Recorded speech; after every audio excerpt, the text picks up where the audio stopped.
एक बार एक गांव में एक कुत्ता रहता था। वह हमेशा भूखा रहता और खाने की तलाश में रहता था। वह कुत्ता बहुत लालची था और जो कुछ भी उसके पास होता उससे वह कभी संतुष्ट नहीं होता था। कुत्ता हर जगह घूमता रहता खाने की तलाश में, लेकिन उसे कभी तृप्ति नहीं मिलती थी। जब भी उसे खाना मिलता वह खुद से वादा करता कि अब वह संतुष्ट रहेगा और ज्यादा नहीं मांगेगा, लेकिन कुछ ही क्षणों में वह अपना वादा भूल जाता और फिर से खाने की तलाश में लग जाता या किसी और जानवर से छीनने की कोशिश करता।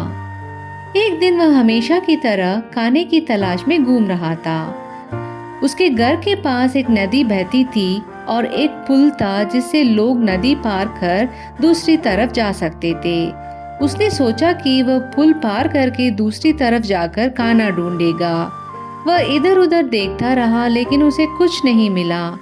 अचानक उसने एक छोटी सी झोपड़ी के बाहर एक बड़ी और स्वादिष्ट हड्डी देखी। हड्डी बड़ी और रसदार थी और वह दौड़कर उसे पकड़ने गया और उसे अपने मुंह में कसकर पकड़ लिया।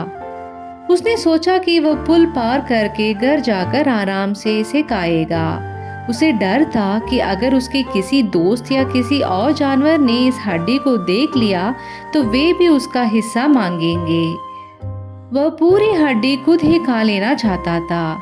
जब वह पुल पार कर घर लौट रहा था उसने पानी में एक और कुत्ते को देखा जिसके मुंह में भी एक हड्डी थी।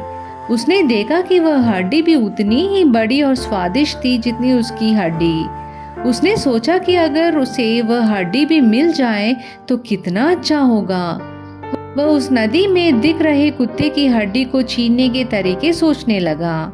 उसने कुत्ते पर भौंकना शुरू कर दिया, यह सोचकर कि दूसरा कुत्ता डर कर अपनी हड्डी छोड़ देगा, लेकिन जैसे ही उसने भौंका उसके मुंह से हड्डी गिरकर पानी में चली गई।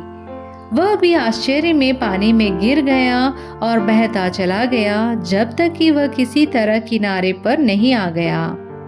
तब उसे एहसास हुआ कि वह दूसरा कुत्ता कोई और नहीं बल्कि उसका अपना प्रतिबिंब था। उसे अपनी गलती पर पछतावा हुआ और उसने समझा कि लालच करना कितनी बड़ी गलती है। उसे बिना हड्डी के और बिना खाने के वापस घर जाना पड़ा। उसे एहसास हुआ कि उसने अपने लालच के कारण भारी कीमत चुकाई है। उसने सबक सीखा और खुद से वादा किया कि अब वह कभी लालची नहीं बनेगा। लालची कुत्ते की इस कहानी से हमें यह सीख मिलती है कि लालच हमें मूर्खतापूर्ण काम करने पर मजबूर कर सकता है और हमारे पास जो कुछ होता है वह भी हम खो बैठते हैं।